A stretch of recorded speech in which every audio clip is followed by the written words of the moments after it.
마지막 주 우리는 함께 보내면서 다시 한번 가정의 주인 되신 하나님의 뜻에 대한 묵상의 말씀을 나누겠습니다. 인생에 있어서 제일 중요한 것이 무엇입니까? 만일 여러분들에게 질문한다면 아마도 대부분의 분들이 가정일 겁니다. 대답하실 겁니다. 우리 인생에 가정만큼 소중한 것은 없습니다. 가정은 우리에게 가장 소중하고 가장 중요한 곳입니다. 우리의 가정이 복된 가정으로 세워진다면 우리 인생은 복된 인생이 될 것입니다. 우리 가정이 복된 가정으로 세워진다면 우리는 이 땅에서 천국을 경험하게 될 것입니다. 가정이 기쁘면 인생이 기쁘고 가정이 형통하면 인생이 형통함을 우리는 살면서 경험을 합니다. 우리가 수요일 저녁 예배 때 함께 나누는 창세기 말씀을 보면 이 가정을 창조하신 분은 하나님이십니다. 하나님께서 천지 만물을 창조하시고 난 후에 아담과 하와를 만드시고 에덴 동산에 가정을 이루도록 축복하십니다. 하나님께서 창조한 가정은 복된 가정이었습니다. 에덴 동산에 아담과 하와로 이루어진 가정은 복된 가정으로 하나님과 놀라운 복된 교제를 나누고 또 만물들과 복된 교제를 하면서 풍성하고 복된 삶을 누립니다. 그런데 이제 죄가 들어오면서 복된 가정이 무너집니다. 하나님께서는 이러한 우리를 보시고 예수 그리스도를 우리에게 보내셔서 죄로부터 우리를 구원하시고 무너진 우리의 가정을 하나님께서 회복하시고 복된 가정으로 세워가기를 소원하십니다. 하나님께서 언약을 통해서 기억하시면서 세워가시는 복된 가정의 모습은 과연 어떤 모습일까요? 오늘 시편 128편은 하나님이 세워가시는 복된 가정의 모습을 우리에게 소개하고 찬양을 드립니다. 시편 128편은 시편 127편과 짝을 이루는 시입니다. 시편 127편을 집에 가서 한번 읽어보시면 가정의 주인이 하나님이심을 우리에게 소개하면서 그 하나님을 찬양합니다. 시편 128편은 가정의 주인 되신 하나님이 통치하시는 그 복된 가정이 어떤 가정인지 우리에게 소개합니다. 종교개혁자 마틴 루터는 시편 128편을 가장 좋아했다라고 합니다. 결혼한 부부들에게 시편 128편을 꼭 읽으시기를 권했습니다. 그리고 시편 128편을 결혼의 노래다 그렇게 소개합니다. 여러분, 시편 128편의 복된 가정에 대한 하나님의 언약의 말씀은 그 복을 약속하시면서 그 복에 대한 우리를 향하신 두 가지의 전제를 먼저 하나님은 강조하십니다. 본문 1절에 보면 여호와를 경외하며 그의 길을 걷는 자마다 복이 있도다. 이 복이 있다라고 하는 말씀은 끝에 나오고 전반부에 보면 첫째는 하나님을 경외하십시오. 두 번째는 그의 길을 걸으십시오. 즉 순종하십시오 라고 강조합니다. 복된 가정이 되기 위해서 복의 주인이신 하나님께서는 우리에게 하나님을 먼저 경외하십시오. 하나님의 말씀대로 순종하십시오. 이 두 가지를 먼저 우리에게 강조합니다. 하나님을 경외하고 하나님의 뜻대로 우리가 순종해 갈 때 하나님은 자기 백성들을 복 주시고 하나님의 놀라우신 복으로 하나님이 풍성한 은혜를 누리게 하십니다. 정말로 하나님께서 이 언약한 대로 정말 하나님이 복을 주시는가? 성경은 먼저 우리에게 그 하나님의 복 주심을 증거합니다.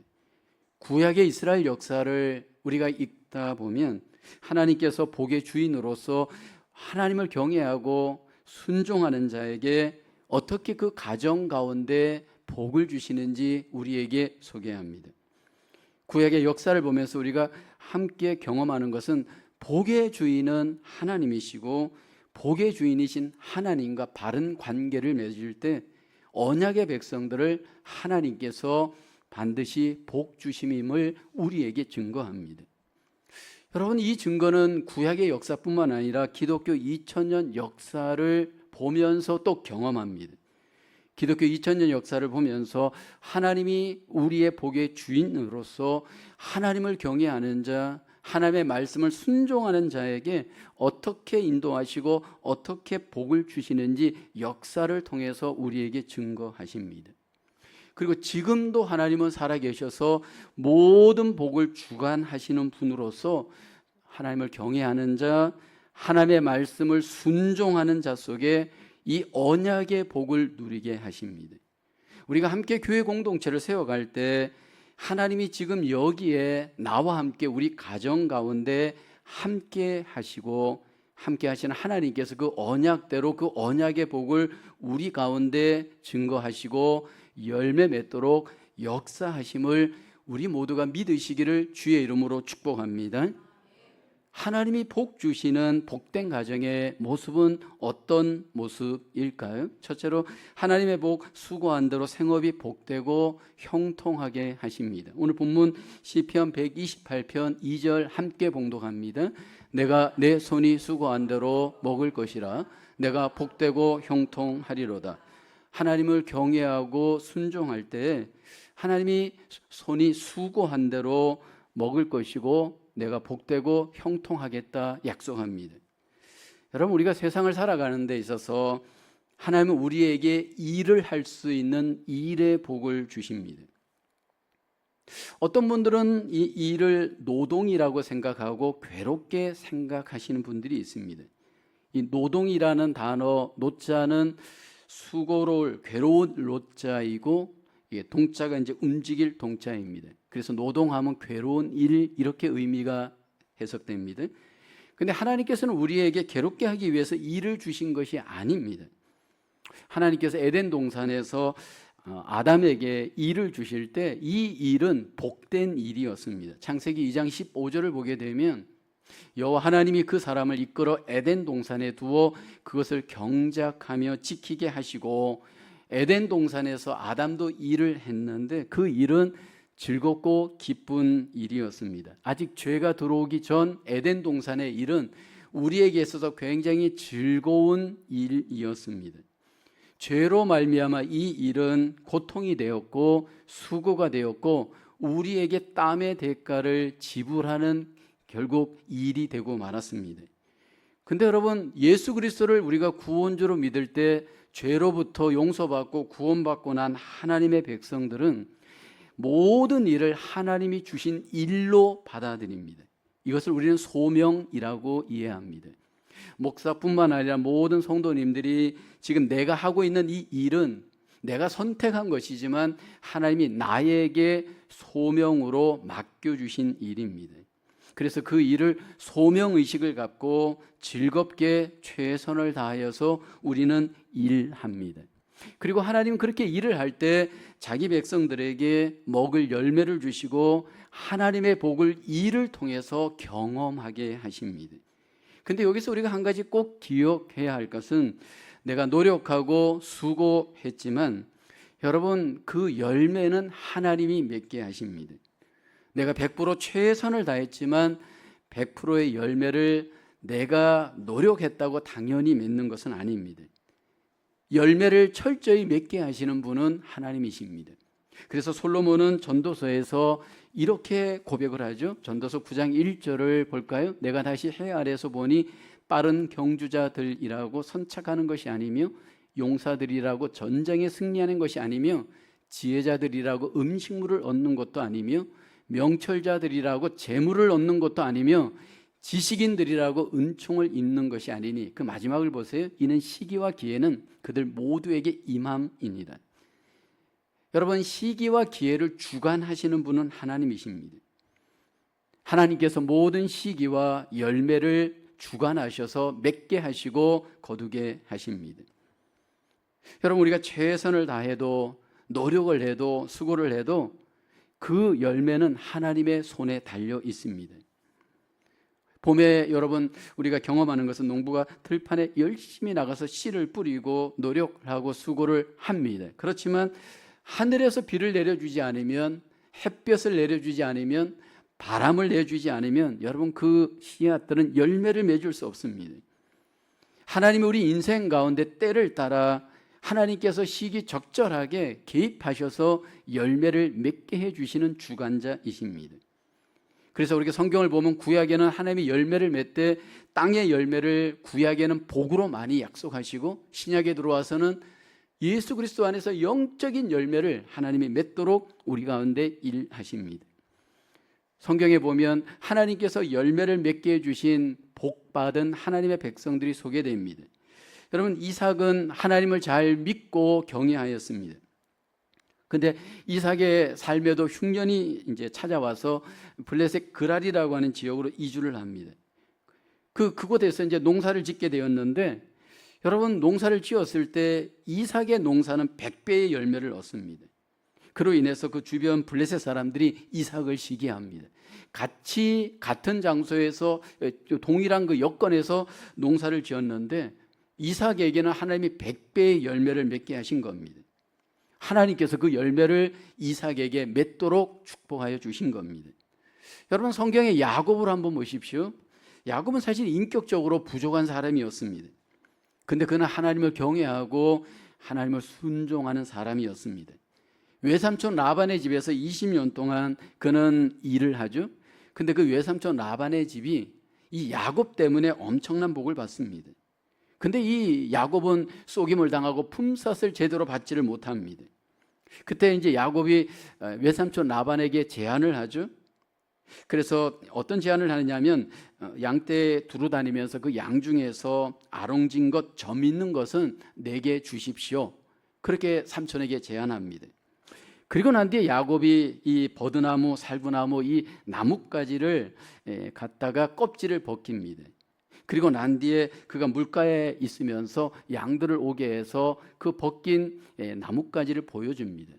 근데 그 나뭇가지를 보여줄 때 야곱이 튼튼한 양들이 올 때는 나뭇가지를 보여주고, 그리고 비실비실한 양이 올 때는 나뭇가지를 보여주지 않습니다. 그랬더니 전부 다 이게 나중에 봤더니 튼튼한 그 양들이 얼룩무늬를 갖고 있는 양들은 전부 야곱의 것이 되고 맙니다. 근데 여러분, 어떻게 나뭇가지를 보고 그 색깔이 왔다 갔다 바뀔 수가 있나요? 하나님께서 은혜 중에 섭리하셔서 그렇게 열매를 맺게 하신 겁니다. 왜 하나님께서 자기 백성들에게 이렇게 생업 가운데 열매를 맺게 하시는 걸까요? 하나님께 영광을 돌리게 하시기 위함입니다. 고린도전서 10장 31절을 보면 그런즉 너희가 먹든지 마시든지 무엇을 하든지 다 하나님의 영광을 위하여 하라. 여러분, 우리의 최종적인 일의 목적은 하나님께 영광을 돌리는 겁니다. 일을 시작하는 동기도 하나님께 영광, 일의 어떤 열매도 하나님께 영광을 돌리게 하시기 위함입니다. 근데 하나님께서 하나님을 경외하는 자, 하나님을 순종하는 자에게 하나님이 이렇게 열매를 맺게 하셔서 하나님께 영광을 돌리도록 하나님께서 언약의 복으로 그 가정들 가운데 역사하십니다. 여러분, 우리가 믿음의 삶을 살아갈 때 하나님이 주신 이 생업의 현장에서 일을 할 때 일을 통해서 하나님의 복을 얻고 열매를 얻는 그 복이 우리에게 너무나도 중요하고 소중합니다. 그래서 그리스도인들은 불로소득을 욕심내어서는 안 됩니다. 로또와 같이 한 방에 그냥 내 인생이 펴는 것, 여러분, 우리 속에 여러분 생각해서는 안 됩니다. 저는 개인적으로 복권을 산 적도 없고 이렇게 가서 이렇게 당기는 그걸 간 적도 없는데, 종종 보면 그리스도인들 중에 가끔 마음이 허할 때 이게 뭔가 한 방이 없을까 생각하고 그렇게 버스를 타고 이상하게 그런 쪽에 가서 이렇게 한 방 기대하시는 분들이 있습니다. 근데 여러분, 하나님이 기뻐하지 않습니다. 이게 제가 어떤 기사를 봤더니요, 여러분, 로또에 걸린 사람들 그 인생이 행복할까요? 행복하지 않을까요?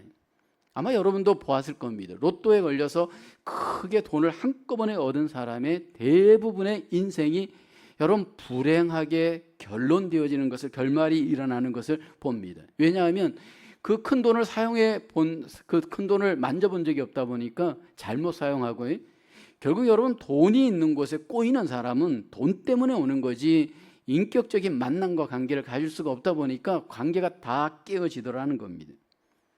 그래서 미국에 이런 유머가 하나 있습니다. 어떤 부인이 300만 불 로또에 당첨이 되었습니다. 여러분, 300만 불 로또에 당첨되는 순간 심각한 고민에 빠졌습니다. 왜냐하면 심장병을 앓고 있는 이 남편에게 이 사실을 알리면 남편이 심장마비로 죽을까 봐 굉장히 고민이 되었습니다. 그래서 자기가 상담하는 정신과 의사를 찾아가서 상담을 했습니다. 그랬더니 그 정신과 상담 의사가 자기가 충격이 가지 않도록 남편에게 지혜롭게 잘 통보해 주겠다라고 말을 했습니다. 그래서 이 의사와 남편이 서로 만나서 조심스럽게 상담을 하면서 이 의사가 말을 했습니다. 만약 당신에게 100만 불 그 로또가 당첨된다면 어떻게 하시겠습니까? 그랬더니 이 남편이 빙그레 웃으면서 그런 행운이 나에게도 찾아올까요? 만약 그런 행운이 나에게 찾아온다면 세계 여행 한번 하고 그 남은 돈들은 제 아내를 위해서 좋은 자동차를 사주겠습니다. 이렇게 말을 하는 거예요. 그랬더니 이제 의사가 그럼 100만 불이 아니고 200만 불, 300만 불에 당첨된다면 어떻게 하겠습니까? 그랬더니 이 남편이 주저없이 그럼 선생님에게 제가 절반을 드리겠습니다. 그랬더니 이 말을 들은 정신과 의사가 심장마비로 죽었답니다. 여러분, 하나님께서 우리에게 일을 분복으로 주시고 또 일의 열매를 우리에게 하나님의 분복으로 주십니다. 오늘 본문 시편 128편은 부제가 성전에 올라가는 노래입니다. 이스라엘 백성들은 1년에 최소한 몇 번의 절기를 보냅니다. 흩어져 있던 이스라엘 백성들이 이 절기를 보낼 때 어디에서 절기를 보내냐면 예루살렘에 올라가서 성전을 중심으로 절기를 보냅니다. 근데 오늘 이 본문의 시는 이스라엘 백성들이 이렇게 이스라엘 흩어져 있다가 예루살렘에 올라가서 이 절기를 축제로 보낼 때 이 시편을 꼭 읽곤 했다라고 합니다. 그리고 난 뒤에 모든 절기를 마치고 이제 고향으로 돌아가게 됩니다. 근데 고향으로 돌아갈 때에도 불렀던 노래가 시편 127편, 128편이라는 겁니다. 우리는 많은 경우에 여행의 기쁨을 즐깁니다. 여러분, 여행 속에 우리에게 기쁨이 있고 낭만이 분명히 있습니다. 근데 여러분, 2주간만 딱 지나면요, 여러분 이상하게 이 여행 중에 집 생각이 나고 집으로 돌아가고 싶습니다. 이스라엘 백성들도 마찬가지였을 겁니다. 예루살렘에 올라가서 성전에서 하나님 앞에 그들은 예배하면서 이제는 집으로 돌아갈 생각, 가정을 향하신 하나님의 축복이 얼마나 고맙고 감사한지를 돌아보게 됩니다. 그리고 집으로 돌아갈 시점이 되어지면서 우리 가정에 하나님께서 이렇게 복을 주셨구나. 우리 아내에게 또 우리 자녀들에게 하나님이 주신 복을 바라보고 기뻐하면서 묵상하는 시가 시편 127편, 128편이라는 겁니다. 여러분, 우리 인생의 삶을 살아가면서 우리에게 있어서 그 복이라고 하는 것이 크고 어떤 외적으로 잘 되는 것만은 아닙니다. 여러분, 그 밀레라고 하는 프랑스 화가가 그린 만종이라고 하는 그림 여러분 기억할 겁니다. 때로 이걸 농부의 기도라고도 합니다. 해 지는 들판 역에 부부가 서서 머리를 숙이고 서로 손을 잡고 여러분 기도하는 그림입니다. 물론 이 그림의 배경은 여러 가지 이유가 여러 가지 썰이 있지만 여러분, 그 기도하는 모습을 보면서 하나님 앞에 감사하면서 하나님께서 주신 열매에 대해서 감사하면서 하나님을 향하여 손을 맞잡고 있는 그 부부의 모습, 여러분 이것이 가장 복된 모습이 아닐까 저는 생각을 합니다. 하나님께서 우리의 가정 속에 자기를 경외하고 순종하는 자에게 하나님께서 땅의 열매를 맺게 하시고 하나님 앞에 복으로 하나님께 영광을 돌리게 하십니다. 지금 내가 살고 있는 집이 렌트이든 아니면 자가이든 여러분 그 복이 하나님의 열매라고 생각해 보셨는지요? 내가 타고 있는 차가 여러분 내가 노력해서 차를 샀지만 그게 하나님의 복이라고 여러분은 기억하고 계신지요? 지금 내가 입고 있는 이 옷, 내가 먹고 있는 이 음식이 너무나도 우리가 익숙하게 당연하게 여러분 생각하고 있지는 않은지요? 이 모든 누리는 것이 하나님의 은혜요 복인 것을 저와 여러분들이 기억하고 하나님 앞에 감사할 수 있기를 원합니다.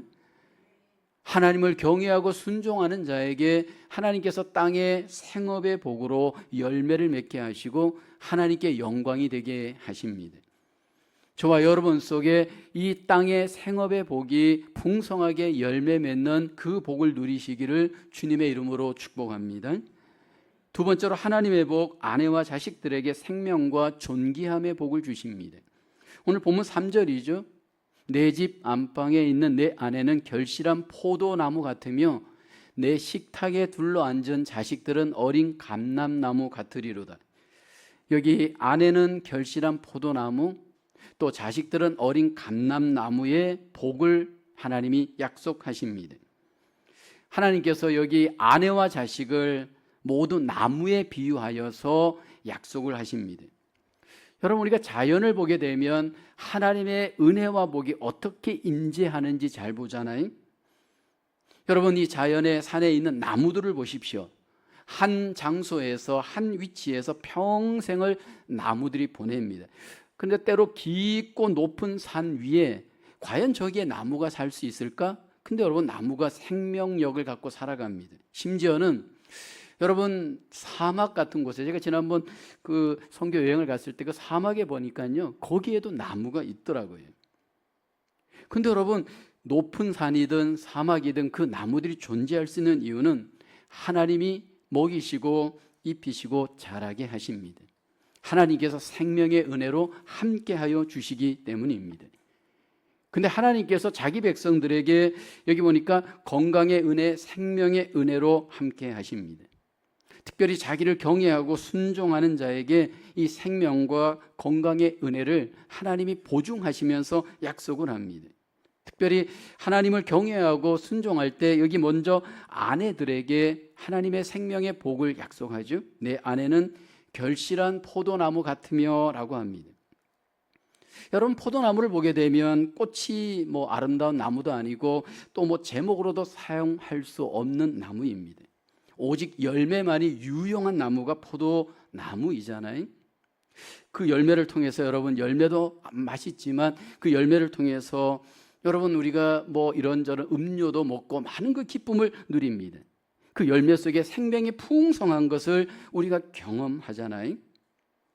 하나님께서 자기 백성 경외와 순종의 가정 속에 아내에게 다산의 복, 건강의 복, 생명의 복으로 함께해 주실 것을 약속을 합니다.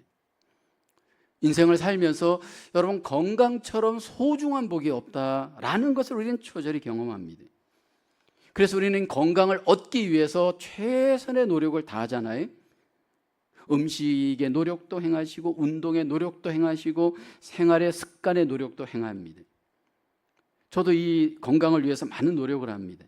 아침에 일어나면 꼭 건강을 위해서 교회 오기 전에 아령 운동 최소 50회, 밴드 운동 최소 50회, 스쿼트 최소 수십 회, 이걸 일정하게 날마다 합니다. 그리고 시간 날 때마다 꼭 동네를 걷고 걷기 운동을 합니다. 또 주중에 한 번 이상은 꼭 테니스를 2시간, 3시간 꼭 합니다. 그래서 유산소 운동, 근력 운동 이것을 수십 년 동안 반복되어지는 루틴으로 행합니다.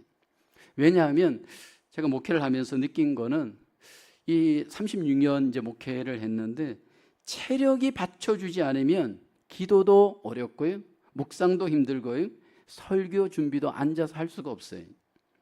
그러니까 날마다 이 건강이 받쳐주어야 이 모든 것들을 활동할 수 있는 것을 삶 속에서 굉장히 경험합니다. 그래서 이 건강을 위해서 굉장히 노력을 해야 합니다.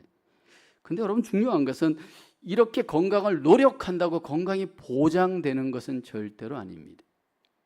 하나님께서 건강의 복을 주셔야 됩니다. 사실 가장 큰 복이 70대, 80대 계신 분들한테 물어보면요, 돈 가진 것도 소용없고요, 자식들도 소용없고 건강한 게 최고입니다. 목사님, 그런 얘기 하는데 제 공감이 가요. 제가 알고 있는 40대 목사님이 사모님이 아파서 굉장히 힘들어하는 모습을 보았습니다. 근데 가정의 아내가 아프면 남자들은 좀 덜해요. 가정의 아내가 아프기 시작하면 가정이 마비가 됩니다. 그러니까 아이들도 마음이 아프고 목사님도 힘들고 목회도 힘들어지는 것을 제가 보았습니다. 여러분, 중요한 것은 이 삶에 있어서 이 건강은 우리의 노력도 필요하고 습관도 필요하지만 제일 중요한 것은 하나님의 복이 임해야 돼요. 그래서 우리가 삶에 있어서 하나님의 루틴대로 우리가 삶을 살게 될 때 결국 하나님께서 이 건강의 복도 위로부터 하나님이 베풀어 주십니다. 저는 우리 가정 속에 모든 성도님들 가정 속에 특별히 우리 여자 성도님들이 더 건강해지기를 주의 이름으로 축복합니다. 그러면 남자분들께서 또 왜 남자는 그렇게 기원을 안 하는가? 여자가 건강하면 남자도 건강해집니다. 그 다음에 중요한 것은 자녀의 복을 하나님이 우리에게 주십니다. 내 상에 둘린 자식은 어린 감람나무 같을 것을 약속하잖아요. 여러분, 감람나무는 귀족나무입니다.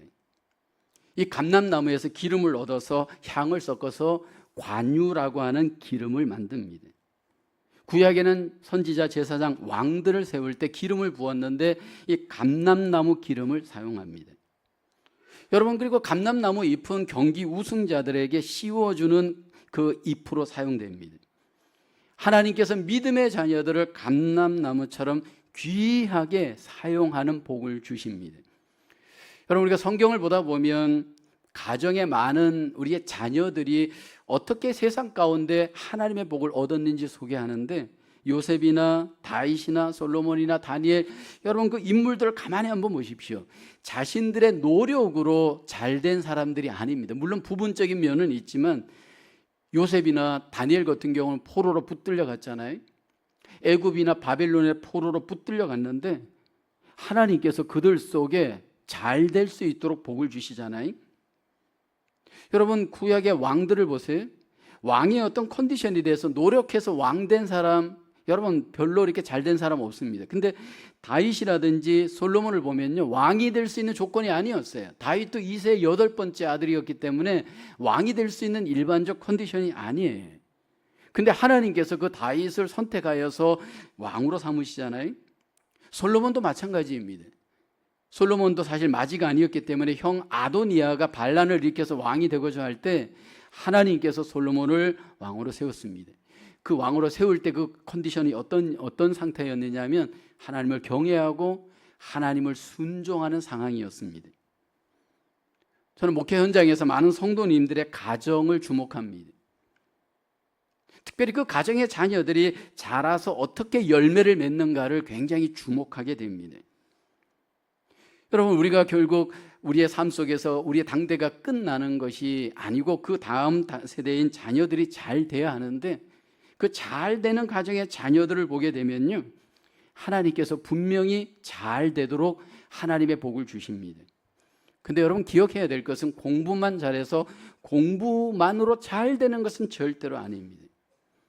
똑똑하다고 잘 되는 것도 절대로 아닙니다. 사실 여러분, 잘된 사람의 가장 큰 특징은요, 쓰임받는 인생을 살아갑니다. 하나님이 귀하게 쓰는 인생을 살게 되면서 그들 속에 하나님의 복이 여러분 아름다운 열매로 나타납니다. 하나님을 경외하고 순종함으로 우리의 자녀들이 하나님 앞에 쓰임받는 잘 되는 그 은혜와 복을 누릴 수 있기를 주의 이름으로 축원합니다. 저는 개인적으로 이제 목사님들, 선교사님들과 교제를 많이 합니다. 근데 하나님께서 목사님들 가정, 선교사님들 가정에 위로와 복을 주시는 것을 제가 많이 목도합니다. 물질적으로 어렵다 보니까 아이들 과외 제대로 못 시키고요, 투자 제대로 못 합니다. 근데 하나님께서 목사님들 가정, 선교사님들 가정의 자녀들을 하나님께서 열매 맺도록 하나님이 복 주시는 것을 제가 너무 많이 봅니다. 목회에 집중하고 선교에 집중하면서 하나님을 경외하고 하나님을 순종할 때 하나님께서 그 자녀들을 잘 자라도록 인도해 주십니다. 여러분, 우리의 삶 속에 하나님을 경외하고 순종하는 자를 하나님은 기억하시고 그 자녀들까지도 하나님께서 책임지시고 인도하시는 그 은혜와 복을 우리들 속에 풍성히 누려갈 수 있기를 주의 이름으로 축원합니다. 세 번째로 하나님의 복, 시온에서 영적으로 번영하는 가계도의 복을 주십니다.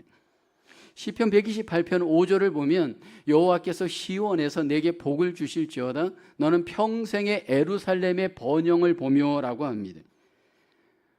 여기 하나님께서 경외하는 자, 순종하는 자에게 시온에서 내게 복을 주실 것 약속을 합니다.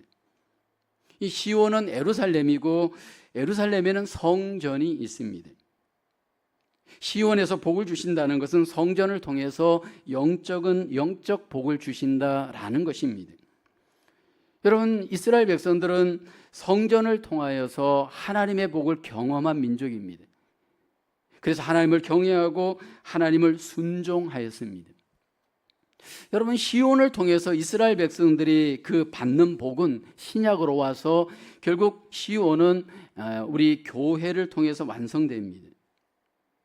하나님을 경외하고 여러분 순종할 때 하나님은 교회를 통해서 영적인 복을 우리에게 주십니다. 인생을 살면서 여러분 영적인 복을 교회를 통해서 경험하는 것처럼 중요한 것이 없습니다.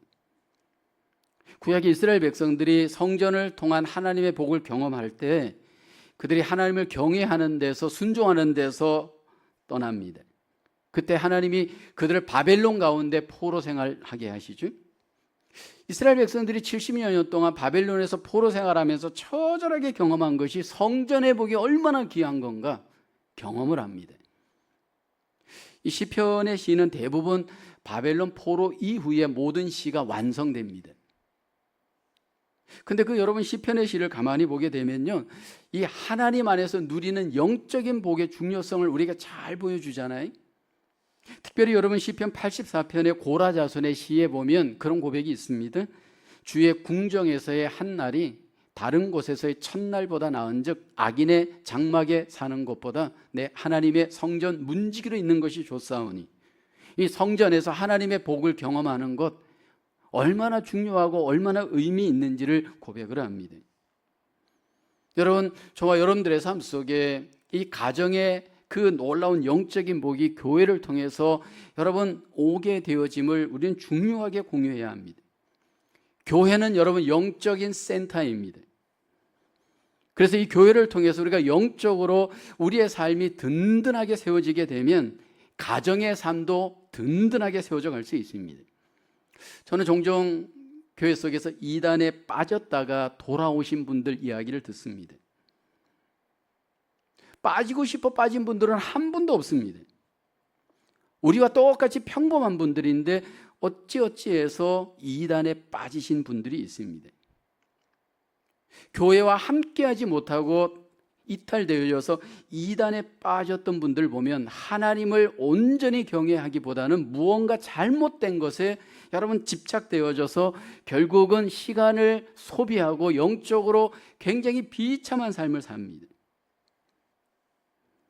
하나님을 경외하는 자에게 분명히 그 영적인 복을 그 후대까지도 평안으로 주실 것을 약속을 하는데, 우리가 영적인 삶을 교회를 중심으로 잘 살게 되면 자녀들에게까지도 그 후손들이 영적으로 풍성한 삶을 하나님 앞에 살아갈 것을 약속하죠. 시편 128편 6절에 보면 내 자식의 자식을 볼지어다 이스라엘에게 평강이 있을지로다. 평안의 복이 하나님께서 자기 자식들에게 영적인 복을 갖고 누리도록 역사를 합니다.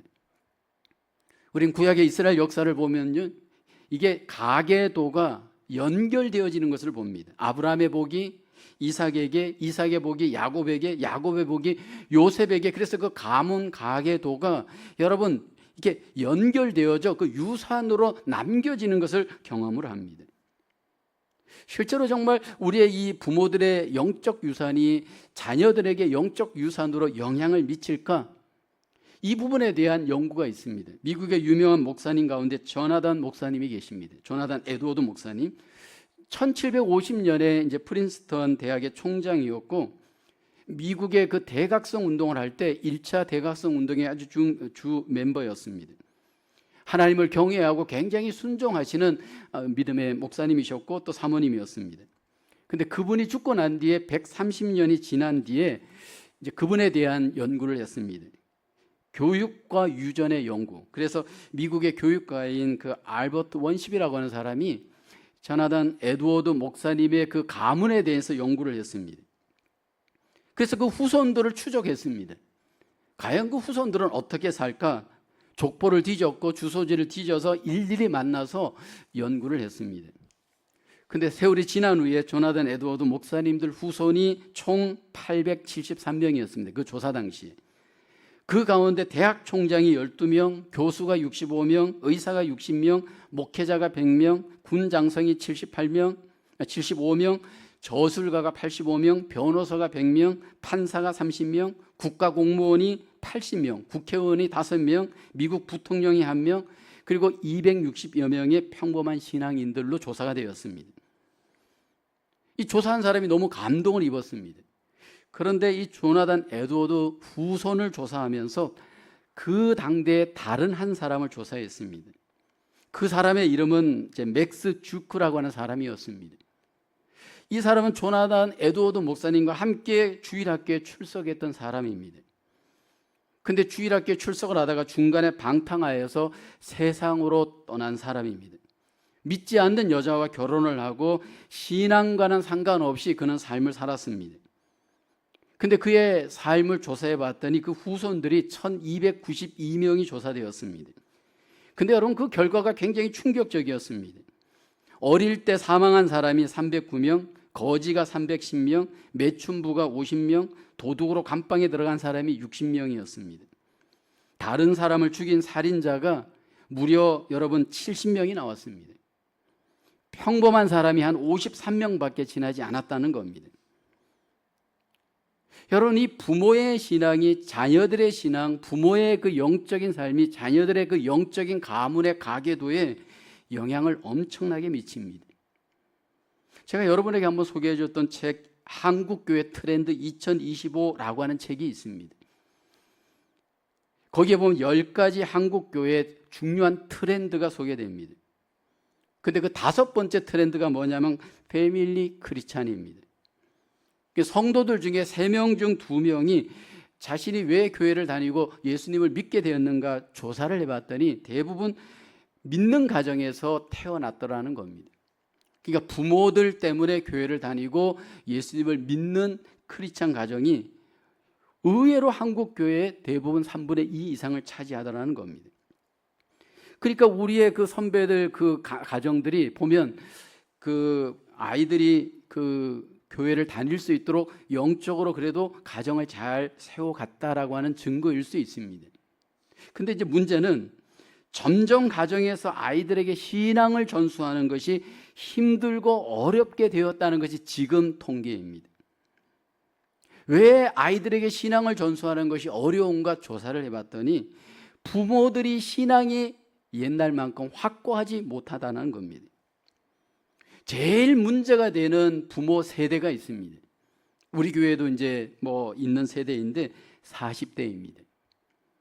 여러분, 이 가정의 부모들 40대의 부모들이 자신들의 신앙이 약하기 때문에 아이들의 신앙을 제대로 케어하지 못하고 지켜주지 못하더라는 겁니다. 그 왜 40대의 신앙이 문제가 되는가를 봤더니 40대는 교회에 대한 소속감이 없다는 거예요. 너무나도 바쁘고 분주하다 보니까, 그리고 교회에 대해서도 별로 그렇게 중요성을 모르다 보니까 이 교회에 소속감을 갖고 교회 생활을 잘 안 합니다.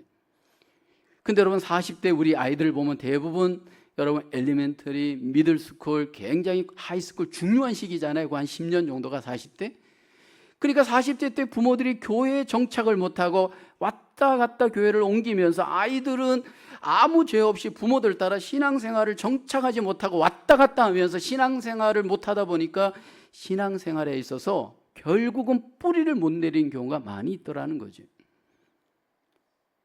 여러분, 우리가 주목해 보셔야 됩니다. 지금 40대에 계신 분들, 30대에 계신 분들이 제일 아이들의 사실 영향을 미치는 세대입니다. 물론 50대 이후도 영향을 미치지만 현장에서 30대, 40대는 아주 중요합니다.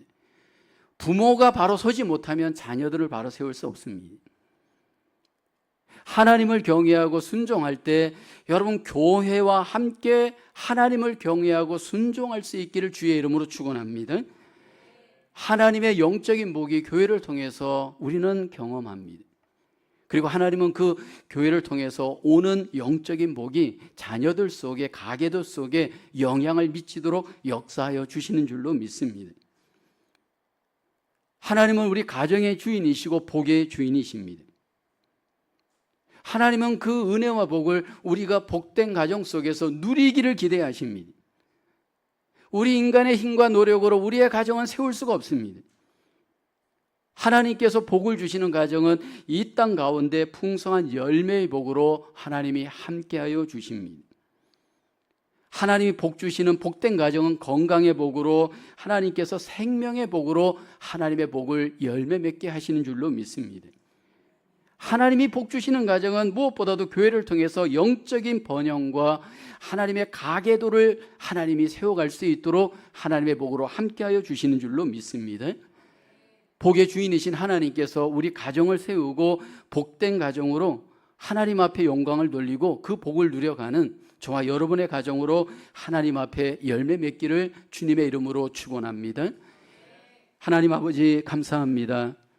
우리 가정을 주님께서 허락하시고 가정의 주인으로 하나님의 놀라우신 언약의 말씀을 따라 하나님의 복을 경험할 수 있도록 우리에게 축복하여 주심을 감사합니다. 하나님, 우리가 이 땅에서 하나님을 경외하고 순종함으로 땅에서 하나님이 주시는 열매의 복을 풍성히 누려가는 복된 가정이 되게 하여 주시옵소서. 하나님을 경외하고 순종할 때 우리 가운데 생명의 복, 하나님 아버지 건강의 복으로 하나님의 열매를 풍성히 경험하는 저희들 가정 되게 하여 주시옵소서. 하나님을 경외하고 순종하는 우리 모든 성도들 가정마다 우리의 자녀들이 영적으로 또 우리의 가정이 영적으로 하나님 앞에 풍성하게 부유하게 세워지게 하시고 우리의 가계도가 영적인 가계도로 하나님 앞에 영광 돌리는 복을 누리게 하여 주시옵소서. 감사하고 예수님의 이름으로 기도하옵나이다. 아멘.